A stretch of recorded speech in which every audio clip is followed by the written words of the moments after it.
Personne ne laisse cette femme s'approcher d'un cockpit, hurla un officier alors qu'Elena s'approchait de la zone de vol. Mais à cet instant, la radio ennemie crépita dans l'air glacial. Contrôle. Le serpent de feu ne se posera pas tant que le numéro 9 ne sera pas en l'air. Le silence tomba sur toute la base. Qui était cette femme que même l'ennemi connaissait par son nom? Et pourquoi en avait-il peur? L'histoire que vous avez entendue aujourd'hui est une leçon pour vous, mais aussi pour toute votre famille.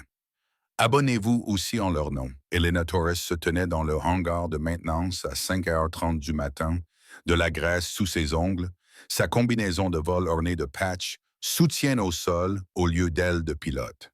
À 28 ans, elle possédait les compétences techniques pour piloter n'importe quel appareil de la flotte, mais était affublée d'une désignation officieuse qui la poursuivait partout. Le fardeau numéro 9. Ce surnom lui était resté après son examen de pilote tactique il y a 18 mois. Elle avait réussi tous les tests écrits, dominé chaque simulation et démontré des compétences de vol qui avaient impressionné les instructeurs les plus aguerris. Mais le comité d'évaluation finale avait estampillé son dossier de mots qui mettait une fin à des carrières. Réflexe incompatible avec les opérations de combat. Incompatible. Ce mot avait le goût de la limette de fer. Désormais, elle travaillait dans la logistique, organisant des simulations de vol technique pour des pilotes jugés compatibles avec les missions qu'elle-même avait contribué à concevoir. Lors des briefings, les officiers parlaient d'elle comme d'un meuble. Ses suggestions étaient accueillies par des hochements de tête polis et un rejet immédiat. Confiez les évaluations techniques à Torres, disait-il. Elle est douée pour la mécanique. Le colonel Briggs avait clairement établi la hiérarchie le mois précédent. Mieux vaut la laisser réparer des disjoncteurs que de la laisser tenir un manche. Certaines personnes sont nées pour soutenir la mission, pas pour la diriger. Ce commentaire avait suscité des rires chez des pilotes qui n'avaient jamais obtenu plus de 70% aux évaluations tactiques qu'Elena réussissait systématiquement avec des notes parfaites. Mais Elena avait appris à trouver un sens dans l'ombre.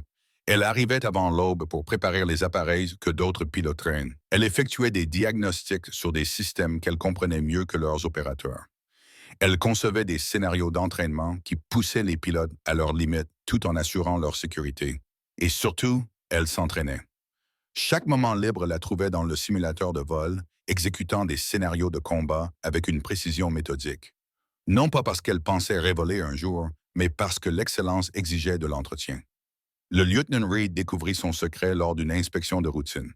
Il était entré dans le hangar 7 à la recherche d'Helena pour discuter des paramètres d'une simulation et l'avait trouvé en train d'exécuter une manœuvre parfaite de redressement en vrille sur le simulateur avancé.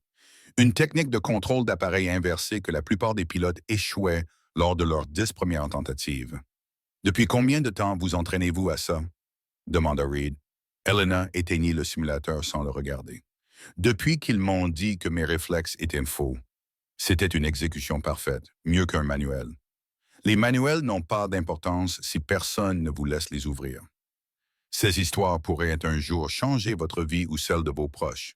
N'oubliez pas de vous abonner dès maintenant. » Reed l'étudia un instant, observant la précision de ses mouvements, la façon dont elle manipulait les commandes avec une fluidité instinctive. « Torres, cette manœuvre, où l'avez-vous apprise? » « Je l'ai apprise seule, à partir d'enregistrements de combat et d'analyses théoriques. » Elena commença à rassembler son équipement, se préparant à retourner à ses tâches autorisées. « J'ai appris à survivre par instinct, Lieutenant. Il s'avère que l'instinct ne donne droit à aucune reconnaissance officielle. » Sur son col, à peine visible sous les patchs de maintenance, Reed remarqua quelque chose d'inhabituel. Un patch de tissu délavé avec un 09 brodé de fil argenté. Les anciens insignes de son escadron étaient usés, comme s'ils avaient été portés pendant des années. « À quoi sert le patch 09 ?» Elena le toucha inconsciemment. « Pour me rappeler ce que j'étais avant qu'il ne décide de ce que je ne pouvais pas devenir. » Reed voulut poser d'autres questions, mais Helena s'éloignait déjà, le bruit de ses bottes résonnant sur le béton, tel le rythme de quelqu'un qui a appris à se déplacer dans des endroits où elle n'était pas la bienvenue. Ce soir-là, Reed se retrouva à repenser à la démonstration qu'il avait vue. Une exécution parfaite sous le stress simulé du combat. Des réflexes qui répondaient plus vite que la pensée consciente. Des connaissances techniques qui dépassaient celles de la plupart des pilotes en service actif. Si Elena Torres était un fardeau, pensa Reed, alors la définition de fardeau devait être sérieusement revue. Il se promit de consulter son dossier de service complet. Quelque chose dans son dossier ne correspondait pas à la femme qu'il avait observée dans ce simulateur. Quelque chose avait été négligé ou délibérément ignoré. 3 jours plus tard, Reed découvrit le fichier vidéo enfoui dans des archives d'entraînement vieilles de 14 mois. Exercices de simulation de combat, tactiques aériennes avancées, participants classifiés. L'horodatage indiquait 13h47, un mardi qui avait été officiellement enregistré comme une opération d'entraînement de routine. Mais il n'y avait rien de routinier dans ce que Reed regarda se dérouler sur son écran. L'exercice opposait des pilotes anonymes à des appareils ennemis simulés en utilisant de véritables scénarios de combat. Les indicatifs étaient aléatoires pour éviter les préjugés. La performance était jugée uniquement sur les résultats. Reed fit avancer rapidement les manœuvres préliminaires jusqu'à ce qu'il trouve la séquence qui le coupa le souffle. Un pilote non identifié engageait un appareil ennemi appelé « Serpent de feu », un pilote de simulation réputé dans toute la communauté aéronautique pour ne jamais perdre d'exercice de combat aérien. Le Serpent de feu avait une réputation qui s'étendait au-delà des opérations d'entraînement. Son véritable nom était classifié et son bilan de combat était légendaire, ses victoires en simulation atteignant un statut mythique. Les pilotes qu'il avait affrontés à l'entraînement revenaient à la base avec des histoires de manœuvres impossibles et d'un brillant tactique qui frôlait la prescience. Personne ne battait le Serpent de feu, jamais. Reed regarda le pilote anonyme désigné L Rouge 09 exécuter une série de mouvements qui défiaient la sagesse tactique conventionnelle. Au lieu de s'adapter à l'approche agressive du Serpent de feu, l'aile rouge 09 utilisa des manœuvres défensives qui attirèrent progressivement l'ennemi dans des positions de plus en plus compromettantes. La bataille dura 11 minutes. Le Serpent de feu déploya toutes les techniques du manuel de combat avancé, poussant son appareil simulé à ses limites structurelles pour tenter de prendre l'avantage. L'aile rouge 09 répondait par des mouvements qui semblaient anticiper les tactiques du Serpent de feu avant même qu'elles ne soient exécutées. À 13h58, l'appareil du Serpent de feu subit une panne de moteur simulée lors d'une manœuvre de poursuite trop agressive. Le pilote ennemi fut contraint de s'éjecter, marquant sa première défaite enregistrée en plus de 60 exercices d'entraînement. Mais le détail le plus remarquable ne fut pas la victoire elle-même. Ce fut la communication radio qui suivit. « Contrôle, c'est le Serpent de feu », vint la transmission. L'audio crépitait, mais les mots étaient insuffisamment clairs pour être compris. Je dois savoir qui c'était. Négatif, Serpent de feu. Les participants à l'exercice restent classifiés. Contrôle, je comprends les protocoles de classification, mais ce pilote, ce n'étaient pas des manœuvres standards. Quelqu'un leur a enseigné des techniques que je n'ai jamais rencontrées. Reed rejoint la séquence 3 fois avant de remarquer quelque chose qui fit trembler ses mains. Le schéma de vol défensif que l'aile rouge 09 avait utilisé correspondait exactement à la technique de redressement en vrille qu'il avait vu Elena pratiquer dans le simulateur. Il mit la vidéo en pause et étudia les données de vol superposées aux images du combat. Les relevés biométriques de l'aile rouge 09 restèrent stables tout au long de l'engagement. Le rythme cardiaque, les indicateurs de stress, les temps de réaction, tous dans les paramètres normaux. Malgré le fait d'affronter le pilote de simulation le plus redouté du programme d'entraînement, l'aile rouge 09 avait battu le Serpent de feu en ne montrant pratiquement aucun signe de stress physiologique. Reed accéda aux listes d'exercices de cette date, croisant les affectations des pilotes avec les désignations des appareils. La plupart des participants étaient répertoriés par leur nom et leur escadron, mais l'identité de l'aile rouge 09 était marquée « Classification en attente », avec une note indiquant que le pilote avait été réaffecté à d'autres fonctions après l'exercice. D'autres fonctions comme la logistique, comme la coordination de la maintenance, comme être désigné comme un fardeau. Reed trouva Elena dans l'entrepôt de pièces détachées. Des feuilles d'inventaire étaient étalées sur une table en métal. Ses cheveux étaient attachés en une queue de cheval pratique qui la faisait paraître plus jeune que ses 28 ans. « Torres, j'ai une question à vous poser. » Elle leva les yeux de ses formulaires de réquisition. S'il s'agit des plannings de simulation, ils sont affichés dans le hangar 7. À la rouge 09, le stylo d'Elena s'arrêta. Son expression ne changea pas, mais quelque chose bougea dans ses yeux. De la reconnaissance, de la lassitude, de la résignation. « Je ne sais pas de quoi vous parlez, Lieutenant. » Des images d'un exercice d'il y a 14 mois. Une simulation de combat contre le serpent de feu. Reed s'assit en face d'elle, gardant sa voix basse. C'était vous, n'est-ce pas? Elena posa son stylo et étudia son visage pendant un long moment. Pourquoi est-ce important? Parce que je vous ai vu battre le meilleur pilote de simulation du programme. Je vous ai vu faire quelque chose que personne d'autre n'a jamais fait, dit Reed en se penchant en avant. Et ensuite, je les ai vus enterrer les images et vous réaffecter à la logistique. Le dossier de l'exercice était classifié, parce que vous avez mis quelqu'un d'important dans l'embarras. Elena se leva et se dirigea vers une fenêtre donnant sur la zone de vol où les pilotes qu'elle avait surpassés se préparaient pour des missions qu'elle avait aidé à concevoir. Le lendemain de cet exercice, j'ai été convoqué dans le bureau du colonel Briggs. Il m'a dit que ma performance était anormale et qu'elle nécessitait une évaluation plus approfondie. Elle toucha le patch délavé 09 sur son col. 3 semaines plus tard, ils ont déterminé que mes réflexes étaient incompatibles avec les opérations de combat. Parce que vous étiez trop bonne. Parce que je n'étais pas censé être aussi bonne. J'étais censé être une ingénieure de maintenance qui aidait occasionnellement aux simulations. Elena se détourna de la fenêtre. Ils avaient besoin que le serpent de feu reste invaincu pour le moral, pour le recrutement, pour la mythologie qui rend l'entraînement en simulation efficace. Les pièces du puzzle s'assemblèrent pour Reed comme des composants d'avion qui trouvent leur bon alignement. Donc, ils ont enterré votre performance et vous ont réaffecté. Ils m'ont donné le choix. Accepter une affectation à la logistique avec tous les avantages ou faire face à des sanctions disciplinaires pour participation non autorisée à des exercices classifiés. Elena retourna à ses formulaires d'inventaire. J'ai choisi la survie, mais vous avez gardé le patch. Les doigts d'Elena trouvèrent le 09 brodé de fil argenté inconsciemment. Les rappels servent à quelque chose, Lieutenant. Parfois, ils vous rappellent ce que vous avez perdu. Parfois, ils vous rappellent ce dont vous êtes encore capable. Reed se leva pour partir, mais s'arrêta à la porte. Torres, cette manœuvre de redressement en vrille que vous pratiquiez, le serpent de feu a essayé de la contrer pendant votre engagement. Il a échoué.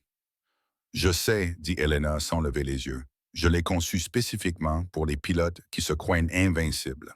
L'alarme perça le calme matinal à 8h47, envoyant les pilotes se précipiter vers les appareils pendant que les équipes au sol se dépêchaient de se préparer pour un déploiement immédiat. Elena était plongée jusqu'au coude dans un diagnostic de moteur lorsque l'annonce retentit sur les haut-parleurs de la base. À tout le personnel, alerte prioritaire, appareil inconnu s'approchant de l'espace aérien restreint. Répétition, appareil inconnu en approche. Intention hostile présumée. Par les portes ouvertes du hangar, Elena pouvait voir les pilotes courir vers leurs chasseurs, combinaison de vol à moitié zippée, casques à la main, le chaos contrôlé d'une réponse d'urgence qu'elle avait vue des douzaines de fois, mais à laquelle elle n'avait jamais participé. Elle s'essuya les mains sur un chiffon et se dirigea vers la zone de communication où le bavardage radio fournissait des informations en temps réel sur la situation. Tour, ici chef de l'escadron Faucon. Plusieurs contacts sur le radar au 270, altitude 15, demande d'autorisation d'armes. Négatif, chef de l'escadron Faucon. Maintenez une posture défensive. Tentative de communication avec l'appareil inconnu. Elena reconnut la tension dans la voix de l'opérateur radio. Des situations comme celle-ci pouvaient passer de la confusion à la catastrophe en quelques secondes. Une communication mal comprise, un pilote à la gâchette facile et les incidents diplomatiques se transformaient en crise internationale. Puis vint la transmission qui changea tout. La voix était calme, professionnelle, parlant anglais avec un léger accent qui suggérait des origines d'Europe de l'Est. Tour de contrôle, ici indicatif, serpent de feu, demande la permission d'atterrir. Chaque radio dans le centre de communication se tut. Le sang d'Elena s'arrêta de circuler. Le serpent de feu, ici, dans un véritable avion, pas en simulation. Appareil inconnu. Indiquez vos intentions et votre pays d'origine. Le serpent de feu ne représente aucune nation hostile aujourd'hui. Je viens chercher à m'entretenir avec un pilote spécifique. L'officier des communications regarda autour de la pièce avec une confusion évidente. Serpent de feu, identifiez le pilote que vous souhaitez contacter. Indicatif L Rouge 09, le pilote qui m'a vaincu en simulation il y a 14 mois. Les genoux d'Elena faillirent céder. Autour d'elle, les membres du personnel échangeaient des regards perplexes. Personne, à part Reed et Helena elle-même, n'était au courant de cet exercice classifié. Le colonel Briggs fit éruption dans le centre de communication, le visage congestionné par l'urgence et la confusion. De quoi diable le serpent de feu parle-t-il? Nous n'avons personne désigné comme 09. La radio crépita à nouveau. Contrôle. Le serpent de feu ne se posera pas à moins que le 09 ne soit en l'air pour un engagement. J'ai traversé des frontières internationales pour trouver ce pilote. Je ne partirai pas sans réponse.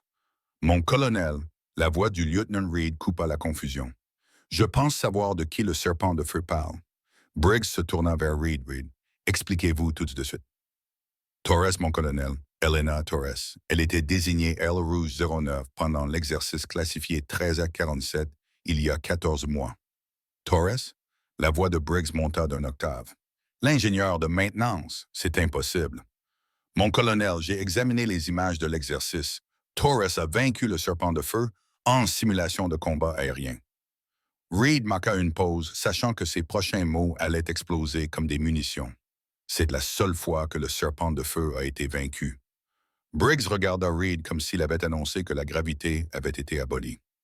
Vous êtes en train de me dire qu'une coordinatrice de la logistique a battu le pilote de simulation le plus célèbre du monde?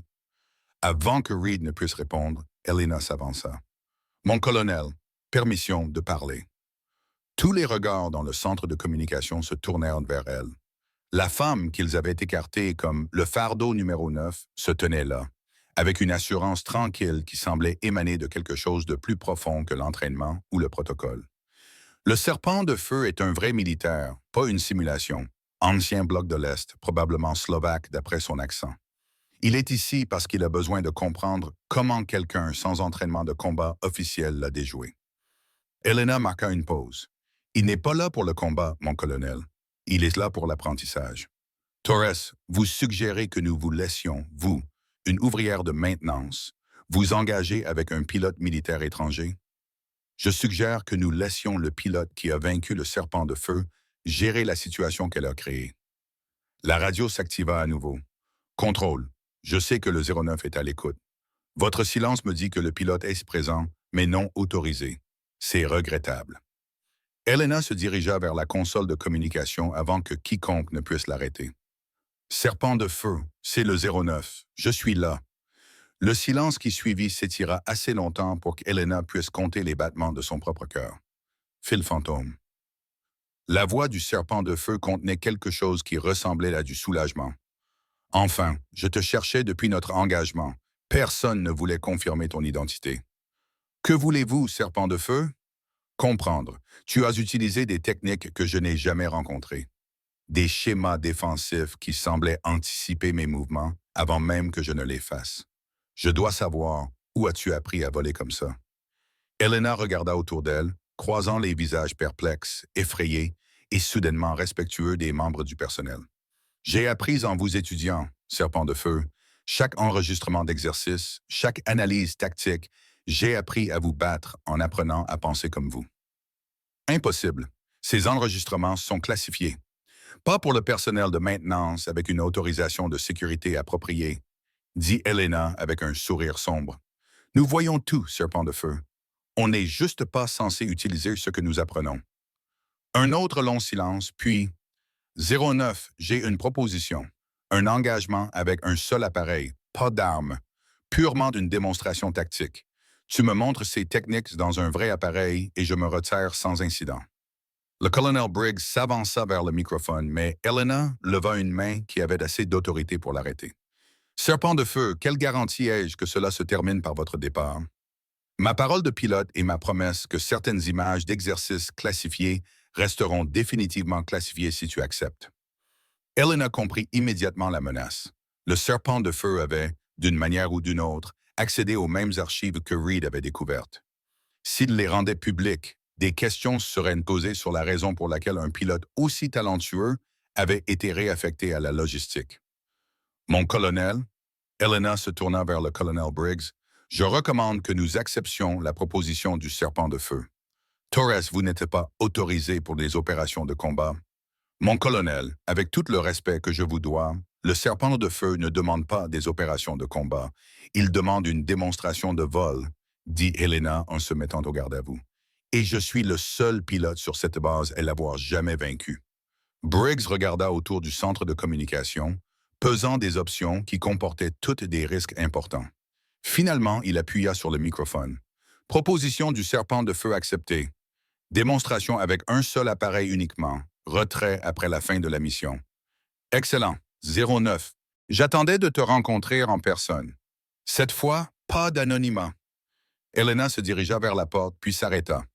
Mon colonel demande la permission d'utiliser la désignation d'appareil Île Rouge 09 pour cet engagement. Accordé. Et Torres? Oui, mon colonel? Essayez de ne pas nous mettre dans l'embarras. Helena sourit avec une confiance qu'elle n'avait pas ressentie depuis 14 mois. Mon colonel, je ne prévois pas de mettre qui que ce soit dans l'embarras. Je prévois de rappeler au serpent de feu pourquoi il a perdu la première fois. Helena monta dans le cockpit du F-17 avec des mouvements qui ressemblaient à une mémoire musculaire se réveillant d'un long sommeil. L'appareil répondit à son toucher avec une précision familière alors qu'elle effectuait des vérifications de prévol qu'elle avait faites des centaines de fois dans des simulateurs, mais jamais dans de véritables situations de combat. 09, ici la tour. Vous êtes autorisé pour un décollage immédiat. Le serpent de feu est en l'air et vous attend à une altitude de 20 000 pieds. Reçu tour, Aile Rouge 09 décolle. Le F-17 décolla avec une puissance qui plaqua Helena contre son siège éjectable. Le vrai vol était différent de la simulation, plus immédiat, plus lourd de conséquences.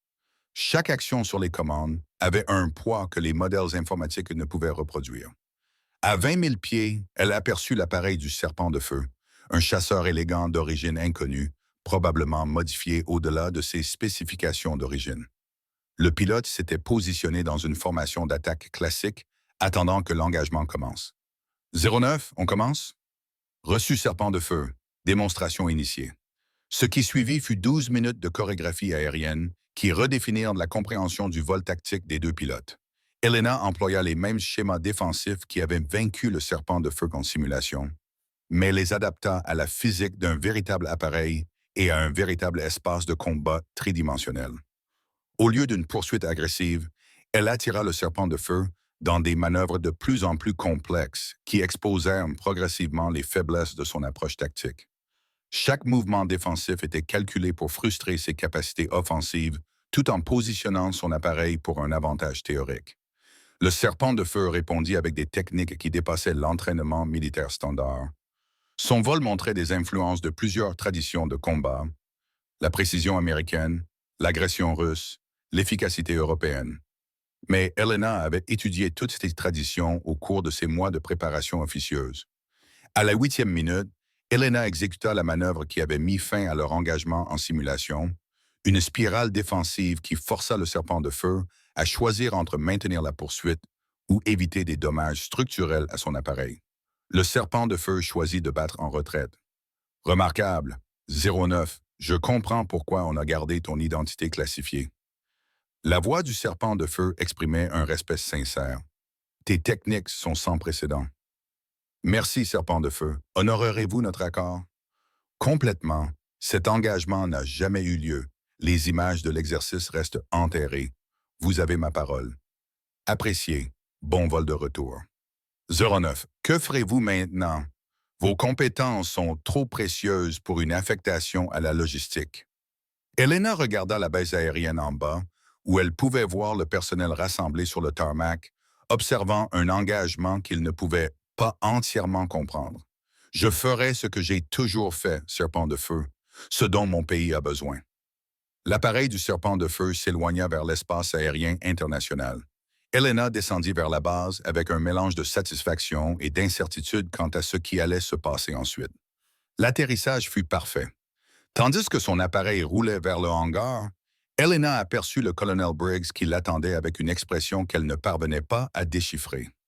Elle descendit du cockpit pour trouver tout le personnel de la base rassemblé autour de son appareil. Des pilotes, des mécaniciens, des officiers de communication, du personnel administratif, tous ceux qui avaient été témoins de l'engagement, soit directement, soit par radio.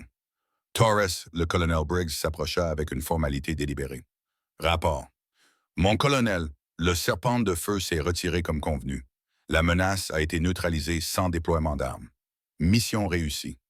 Et votre évaluation de l'engagement? Elena réfléchit attentivement à sa réponse. Mon colonel, le serpent de feu est un pilote exceptionnel. L'engagement a été instructif pour les deux participants. Briggs hocha lentement la tête. Torres, avec effet immédiat, vous êtes réaffecté au statut de vol actif. Certification complète de pilote et autorisation de combat. Des applaudissements éclatèrent parmi le personnel assemblé. Elena ressentit quelque chose qu'elle n'avait pas éprouvé depuis 14 mois. La reconnaissance pour des capacités qu'elle n'avait jamais cessé de développer. Mon colonel, j'apprécie la promotion, mais j'ai une demande. Nommez-la. J'aimerais établir un programme pour identifier les talents négligés. Le personnel qui démontre des capacités au-delà de ses affectations actuelles. Elena marqua une pause. J'aimerais l'appeler le vol hors du silence. Approuvé. Vous coordonnerez la mise en œuvre avec le lieutenant Reed. Reed s'avança avec un petit paquet enveloppé dans du papier brun. Torres, ceci vous appartient. À l'intérieur se trouvait un nouveau patch de vol, Hailey Rouge 09, brodé en fil argenté sur un tissu noir. Sous les chiffres, un petit texte disait « Du silence au ciel ». Elena attacha le patch à sa combinaison de vol, remplaçant le rappel délavé de ce qu'elle avait perdu par la reconnaissance toute neuve de ce qu'elle avait retrouvé.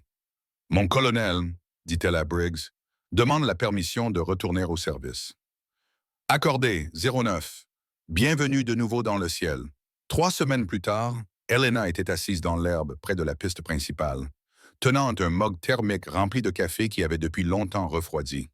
À côté d'elle reposait un modèle d'avion en bois sculpté avec une précision remarquable, ses ailes portant l'inscription « Hailey Rouge 09 » en lettres assez petites pour exiger un examen attentif.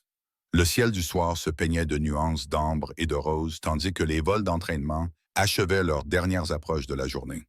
Elena regardait chaque atterrissage avec l'œil analytique de quelqu'un qui comprenait à la fois la précision mécanique et l'habileté humaine nécessaire pour retourner en toute sécurité sur Terre. Son téléphone vibra avec des mises à jour du programme Le vol hors du silence qu'elle avait établi. 3 membres du personnel avaient été identifiés pour une formation avancée en raison de capacités qui dépassaient leurs affectations actuelles. 2 techniciens de maintenance qui avaient démontré un raisonnement spatial exceptionnel lors de réparation d'équipements. Un spécialiste des communications dont les compétences en reconnaissance de motifs suggéraient une aptitude à la coordination tactique. Des gens comme elle, des individus talentueux qui avaient été négligés parce que leurs capacités ne correspondaient pas aux catégories conventionnelles. « Madame, excusez-moi, madame. » La voix appartenait à une jeune femme en uniforme de cadet, probablement âgée de 19 ans, avec une énergie nerveuse qui rappela à Elena ses propres premières expériences militaires. « Je suis le cadet Sarah Kim. J'ai entendu parler de ce que vous avez fait, de l'engagement avec le serpent de feu et du programme que vous avez lancé. » Elena fit un geste vers l'herbe à côté d'elle. « Asseyez-vous, Sarah. Café? »« Merci, madame. » Kim s'installa avec précaution, manifestement impressionné de parler à quelqu'un qui était devenu une légende parmi le personnel subalterne. « Madame, puis-je vous poser une question personnelle? »« Allez-y.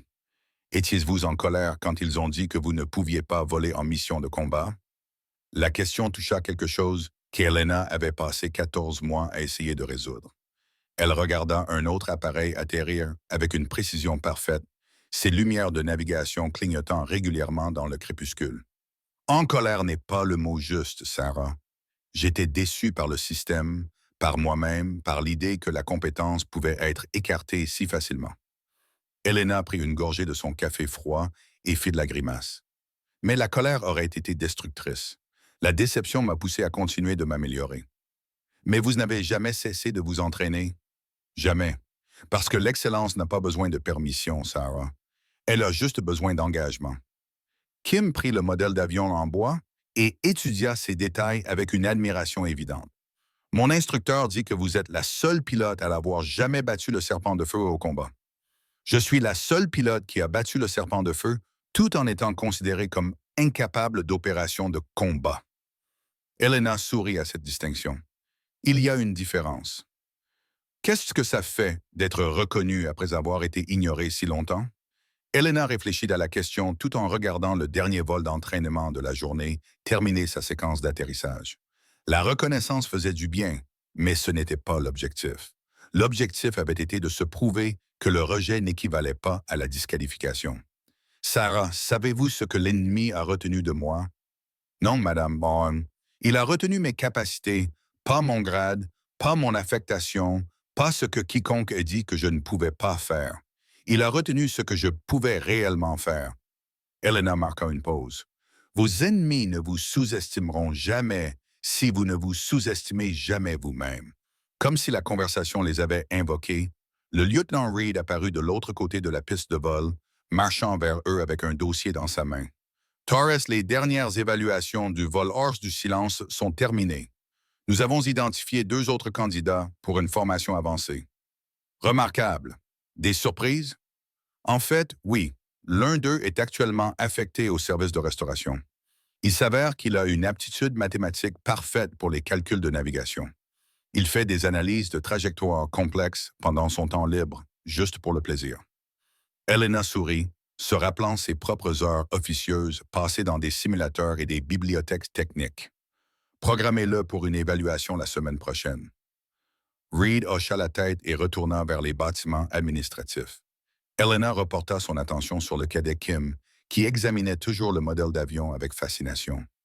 Sarah, qu'est-ce que vous voyez quand vous regardez là-haut? Elena pointa du doigt le ciel qui s'assombrissait où les premières étoiles devenaient visibles. Kim suivit son regard vers le ciel. Je vois le ciel.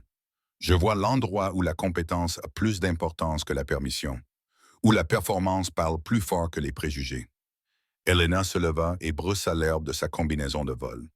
Et c'est un endroit que n'importe qui peut atteindre s'il est prêt à continuer de voler, même quand personne ne pense qu'il devrait être dans des airs. Voici les histoires que vous raconterez un jour à vos enfants ou petits-enfants. Abonnez-vous dès maintenant et restez proche d'eux.